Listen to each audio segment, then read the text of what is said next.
इस वक्त की ब्रेकिंग न्यूज आपको दे, फोर्टिस मलार एसआरएल को अलग करने की मंजूरी मिल गई है। डायग्नोस्टिक बिजनेस के डीमर्जर को मंजूरी मिली है। फोर्टिस मलार का हॉस्पिटल कारोबार है और फोर्टिस हेल्थ में विलय इसका किया जाएगा। हॉस्पिटल कारोबार अलग करने के बाद एसआरएल का विलय एफएमएचएल में होगा। मेरे सहयोगी अंचल से इस पर पूरा अपडेट लेते हैं। अंचल, कितनी बड़ी खबर है ये? काफी बड़ी खबर है। देखिए, बेसिकली मैं आपको पहले खबर बता देता हूँ एग्जैक्टली क्या है। फोर्टिस हेल्थकेयर ने अपने बोर्ड से मंजूरी मांगी थी अपने डायग्नोस्टिक कारोबार को डीमर्ज करने की। दो सब्सिडरीज हैं फोर्टिस हेल्थकेयर की, एक तो एसआरएल लिमिटेड और दूसरा फोर्टिस मल्हार। दोनों ही कंपनियां, एसआरएल पूरी तरह से डायग्नोस्टिक में है जबकि फोर्टिस मल्हार हॉस्पिटल कारोबार में भी और डायग्नोस्टिक कारोबार भी है। अब बोर्ड ने बेसिकली जो मंजूरी दी है उसके तहत पहले तो फोर्टिस मल्हार और एसआरएल दोनों को ही कंपनी से डीमर्ज किया जाएगा। फिर उसके बाद फोर्टिस मल्हार का जो हॉस्पिटल ऑपरेशन है, जो हॉस्पिटल कारोबार है, उसको कंपनी से हटा के वापस फोर्टिस हेल्थकेयर के साथ जोड़ दिया जाएगा और बचा हुआ डायग्नोस्टिक कारोबार फोर्टिस मल्हार का, उसके अंदर विलय हो जाएगा एसआरएल का। तो कहीं ना कहीं जो पूरा ये डिसीजन लिया गया है कारोबारों को अलग करके स्ट्रीमलाइन करने का है। एक कंपनी पूरी तरह से हॉस्पिटल कारोबार पे फोकस करेगी, वहीं दूसरी कंपनी सिर्फ और सिर्फ डायग्नोस्टिक कारोबार पे फोकस रखेगी। अंचल, इससे दोनों के बिजनेस पर क्या इम्पैक्ट पड़ सकता है, उसके कुछ डिटेल्स आए हैं सामने? देखिए, बिजनेस इंपैक्ट तो इस तरह से पड़ेगा कि कारोबार दोनों का अलग हो जाएगा, स्ट्रीमलाइन हो जाएगा। जो अभी दिक्कतें आती थी, जैसे फोर्टिस मल्हार के केस में होता था, थोड़ा हिस्सा उनका डायग्नोस्टिक कारोबार का था और थोड़ा हिस्सा उनका हॉस्पिटल कारोबार का था। जो क्लैश ऑफ इंटरेस्ट होता था वो पूरी तरह से हट जाएगा। दोनों कंपनियां अपने इंडिविजुअल बिजनेसेस पे फोकस कर पाएंगी। एक्सपेंशन पॉलिसीज जितना भी होगा वो अपने कोर कारोबार से रिलेटेड एसोसिएटेड फोकस कर पाएंगी। तो उस मद्देनजर अगर आप देखें तो एक अच्छा कदम है। कहीं ना कहीं स्ट्रीमलाइन करने की कोशिश की जा रही है अपने कारोबारों को और जिसे कहते हैं प्योर डिमार्केशन करने की कोशिश की जा रही है दोनों ही कारोबारों के बीच। तो इस वक्त की बड़ी खबर यह है कि फोर्टिस हेल्थकेयर ने डायग्नोस्टिक कारोबार के डीमर्जर को मंजूरी दी है। अधिग्रहण के लिए फोर्टिस मल्हार को 43 करोड़ रुपए मिलेंगे और दोनों के बिजनेस को स्ट्रीमलाइन करने की कोशिश यहां पर की गई है। फोर्टिस मल्हार एसआरएल को अलग करने की मंजूरी दे दी गई है। डायग्नोस्टिक बिजनेस के डीमर्जर को यह मंजूरी मिली है। फोर्टिस मल्हार का हॉस्पिटल कारोबार है, फोर्टिस हेल्थ में इसका विलय होगा। कितने समय से पूरी प्रक्रिया चल रही थी? अंचल, आपसे इनफैक्ट बैकग्राउंड इसका जानना चाहेंगे, कैसे इसमें ये प्रोसेस जो था वो आगे बढ़ा और इस डीमर्जर की प्रक्रिया के बाद अब नेक्स्ट स्टेप क्या होगा? देखिए, जब से फोर्टिस मल्हार ने फुल ऑन स्केल पे अपना हॉस्पिटल कारोबार शुरू किया था तभी से ही कंपनी की ज़रूरत लग रही थी कि जो सब्सिडरी का हॉस्पिटल कारोबार है उसे अलग कर दिया जाए, क्योंकि जैसा कि मैं कह रहा था दो डिफरेंट वर्टिकल्स में थी एक ही कंपनी, दोनों ही वर्टिकल्स इंटररिलेटेड थे और क्लैश ऑफ इंटरेस्ट का इशू था। तो कहीं ना कहीं उसको सॉल्व करने के लिए काफ़ी समय से सोच चल रही थी।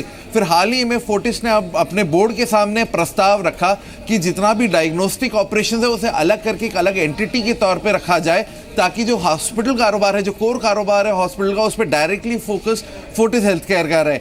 ये प्रपोजल आज फाइनली बोर्ड ने मंजूरी दी है, लेकिन अभी ये प्रपोजल शेयर धारकों के पास भेजा जाएगा, शेयर होल्डर्स से इसकी मंजूरी मांगी जाएगी और उसके बाद इस पे फाइनल प्रोसेस शुरू हो जाएगा डीमर्जर का। तो ओवरऑल देखिए, काफ़ी समय से ये प्रक्रिया चल रही थी, लेकिन हाँ, कहते एक पड़ाव फाइनली कंपनी ने पार कर लिया। बोर्ड ने इसकी मंजूरी दे दी है। बोर्ड ने भी कहा है कि आप अपने डायग्नोस्टिक कारोबार को अलग तरीके से ऑपरेट कीजिए, उस पर अलग फोकस रखिए एक अलग कंपनी के जरिए, और जो आपका कोर कारोबार है, जो आपका हॉस्पिटल कारोबार है, उसको डायरेक्टली फोर्टिस हेल्थकेयर के अंदर रखिए, ताकि पूरी तौर पे फोर्टिस हेल्थकेयर का फोकस अपने कोर कारोबार में रहे। जी, ऑल राइट।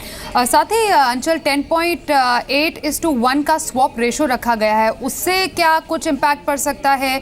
इस पूरे डीमर्जर की प्रक्रिया जो हुई है ये किस तरह से समझाएंगे?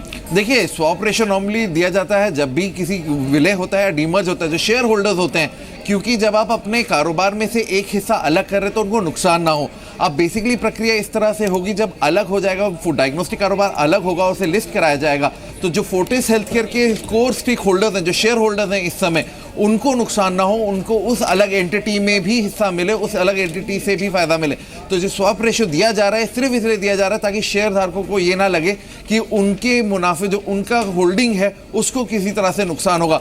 कैलकुलेशन जरूर करनी होगी कि एग्जैक्टली क्या ये स्वैप रेशियो शेयर होल्डर्स के फेवर में है कि नहीं, लेकिन हाँ, प्राइमा फेसी अगर आप देखें तो एक अच्छा स्वैप रेशियो दिया गया है। और इस वक्त हमारे साथ टीएस हरिहर मार्केट एक्सपर्ट जुड़ गए हैं। इनफैक्ट अंचल, आपके पास इसमें कुछ और डिटेल्स हैं, और टीएस हरिहर भी हम इस वक्त हमारे साथ है। ये संजय जी बिल्कुल, हरिहर साहब, फोर्टिस हेल्थ केयर के बोर्ड ने फाइनली मंजूरी दे दी है। जो डायग्नोस्टिक कारोबार था उसे अलग किया जा रहा है, लेकिन एक इंटरेस्टिंग एस्पेक्ट ये है कि जो फोर्टिस मल्हार के पास हॉस्पिटल कारोबार था उसको वापस से अलग करके फोर्टिस हेल्थ केयर में जोड़ा जाएगा और पूरा डायग्नोस्टिक कारोबार अलग रखा जाएगा। यानी अब दो एंटिटीज होंगी, एक तरफ सिर्फ हॉस्पिटल मैनेज करेगी फोर्टिस हेल्थ केयर और वहीं दूसरी ओर फोर्टिस मल्हार जो सिर्फ डायग्नोस्टिक मैनेज करेगी। तो प्राइमा फेसी ये डीमर्जर पे आपका क्या रिएक्शन है? किस हद तक ये बिजनेस को स्ट्रीमलाइन कर सकेगा? देखिए, दो चीजें हैं between the diagnostic business and the hospital business. Hospital business is more capital intensive. तो इसमें होता क्या है कि जनरली हॉस्पिटल बिजनेस का आरओए कम होता है और इसके कारण हॉस्पिटल बिजनेस का वैल्यूएशन कम हो जाता है और डायग्नोसिस को ज्यादा वैल्यूएशन होता है। आप मिसाल के तौर पर लास्ट फ्यू केसेस देखे, जो थायरोकेयर देखे हमने, डॉक्टर लाल पैथलैब्स देखा है, इन सभी कंपनी को अच्छा वैल्यूएशन इसलिए मिलता है कि उसमें कैपिटल इंटेंसिव नहीं है। और हॉस्पिटल बिजनेस में एक वैल्यूएशन बनाने के लिए बहुत टाइम लगता है। आप अपोलो देखिए, अपोलो में 20-25 साल लगे एक लेवल ऑफ वैल्यूएशन बनाने के लिए। तो इट्स अ लॉन्ग हॉल, जहाँ की डायग्नोस्टिक बिजनेस में काफी जल्दी वैल्यूएशन बन जाता है। तो मेरे ख्याल से ये जो डीमर्जर का गेम है, it is more about getting the full valuation of the diagnostic. Harihar साहब, एक और चीज बनती है क्योंकि अब कंपनी का डायग्नोस्टिक कारोबार पूरी तरह से अलग हो गया और डायग्नोस्टिक कारोबार में ऑलरेडी जैसा कि आप कह रहे थे थायरोकेयर है, लाल पैथलैब्स है, तो क्या फुल ब्लो यानी फुल ऑन अब फोर्टिस हेल्थ केयर, जो फोर्टिस मल्हार डायग्नोस्टिक ऑपरेशंस होंगे, वो अब अपने कंपटीशन के अगेंस्ट नई स्ट्रैटेजीज के साथ आएंगे? यानी अब फोकस कहीं ना कहीं डायग्नोस्टिक की तरफ ज्यादा बढ़ता हुआ दिखेगा, बिकॉज वो ऑलरेडी एक अच्छा एक्सपेंशन कर चुके हैं, कैपेसिटी केपेक्स हो चुका है फोर्टिस हेल्थ केयर के साथ। तो मेरे ख्याल से फोर्टिस मल्हार को दो एडवांटेजेस रहेंगे। पहली बात तो ये है कि उनका ऑलरेडी एक बहुत एस्टेब्लिश हॉस्पिटल फ्रेंचाइज है, तो बिकॉज ऑफ हॉस्पिटल फ्रेंचाइज उसका एक लिंकेज बेनिफिट आपको मिलेगा डायग्नोस्टिक्स, क्योंकि नॉर्मली हॉस्पिटल और डायग्नोस्टिक्स का जो ये होता है कस्टमर साइकिल ऑलमोस्ट सेम रहता है। तो एक एडिशनल बेनिफिट इन्हें मिलेगा जो कि प्रॉब्ली थायरोकेयर और doctor Lal PathLabs don't have. दूसरी बात है कि जहाँ तक डायग्नोस्टिक्स का पेनिट्रेशन का सवाल है, इंडिया में बहुत ही लो है।